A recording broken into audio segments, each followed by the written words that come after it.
Hey guys, welcome back to my channel. And today's video is when Kirishima gets stuck during a mission. Please don't forget to subscribe and let's get going. The mission was supposed to be simple. Infiltrate the villain's hideout, retrieve stolen intelligence, and get out before backup arrived. You, Bakugo and Kirishima were assigned as the strike team, a well-oiled machine of destruction and defense. But nothing ever goes according to plan. The moment the ceiling collapsed, separating Kirishima from the two of you, your stomach dropped. Shittier. Bakugo snarled, slamming his palm against the debris, blocking the hallway. The explosion barely made a dent. Reinforced steel, no doubt. I'm okay. Kirishima's voice was muffled, but steady. Just a little stuck. You guys go ahead. I'll catch up. You exchanged a glance with Bakugo. His jaw was clenched, crimson eyes burning with frustration. Like hell we're leaving you. He growled. Katsuki's right, you said, pressing a hand to the wreckage. We're not splitting up. There's got to be another way. Then the smell hits you. Smoke. Thick, black, and suffocating. Fire. Bakugo hissed. Your blood ran cold. Kirishima was trapped, and the building was going up in flames. The two of you moved fast, Bakugo blasting through the walls while you scanned for alternate routes. The heat grew unbearable, sweat dripping down your temples as smoke stung your eyes. Ijiro, you shouted into your comms. We're coming, just hold on. I'm trying. His voice was strained. But the fire's spreading fast. I can't harden forever in this heat. Bakugo's explosions grew more violent. His usual precision replaced by raw desperation. Damn it. Damn it. He grabbed his wrist. Katsuki, breathe. We'll get him. His glare could have melted steel, but he gave a sharp nod. Faster then. Finally, after what felt like an eternity, he found a side corridor, leading back toward Kirishima's position. The door was wrapped from the heat, but Bakugo didn't hesitate. He kicked it with a snarl. The room beyond was an inferno. Kirishima was crouched near the far wall, his hardened skin flickering under the assault of the flames. The moment he saw you, relief flashed across his face. Hey, took you long enough. He rasped.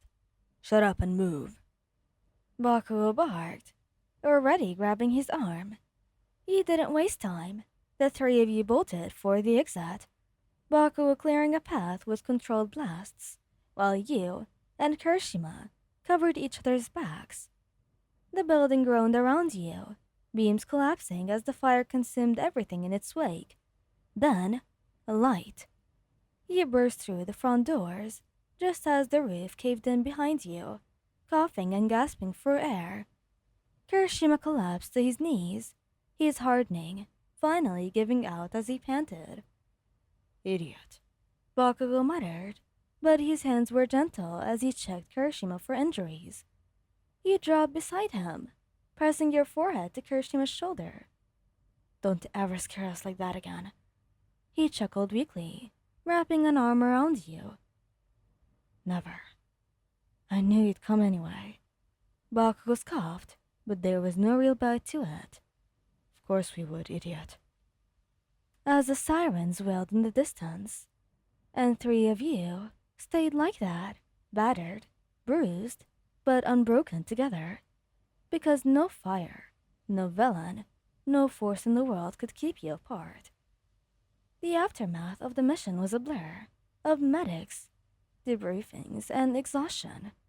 Kirishima ended up with minor burns and smoke inhalation, but thanks to his quirk, he would recover fast. Bakugo, despite his usual protests, had let the EMTs check him over, though he'd snarl at anyone who got too close. He had walked away with the least injuries, but the adrenaline crash left you shaky. Now, back at the agency's temporary housing. The three of you were crammed onto the couch in your shared room. Kirishima sandwiched between you and Bakugo. The TV played some low-budget action movie, but none of you were really watching. Kirishima let out a long sigh, rubbing his bandaged forearm. Man, I really thought I was going to be toast back then. Bakugo's fingers twitched against the couch cushion. You wouldn't have been. We were going to comfort you no matter what. You leaned into Kirishima's side, threading your fingers through his. Always. Kirishima grinned, but there was something softer in his eyes. Vulnerable. I know. Still, thanks. Bakugo clicked his tongue, but his usual scowl was absent. Don't even mention it. A comfortable silence settled over the three of you, the weight of the day pressing down, but not uncomfortably. You could feel Kirishima's steady breathing, Bakugo's warmth at his side. Then, you're both idiots, Bakugo muttered. What? You blinked. He glared at the TV instead of looking at either of you. Running into a burning building like that. Should have waited for backup. Kirishima laughed. Says the guy who blasted through 3 walls instead of taking the stairs. Shut up, Shudier. He smirked. He's got a point though, Katsuki. Bakugo's eye twitched. I'll throw you both out of the window.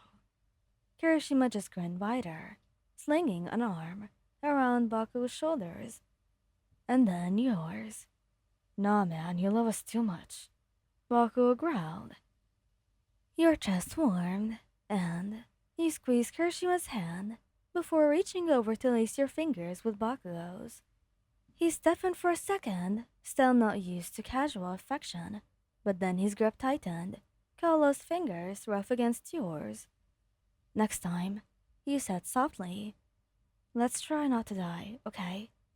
Kirishima chuckled. No promises on that. Bakugo rolled his eyes. Speak for yourself. I'm not losing either of you to some half-assed villain hideout. There was something fierce in his voice, something that made your heart skip. Kirishima must have felt it as well, because then he leaned in, pressing a quick kiss to you. Hey now, we wouldn't dream of it, Blasty. Bakugo scowled. Disgusting. You laughed, resting your head against Kirishima's shoulder. The movie played on, forgotten, but none of you cared. You were home.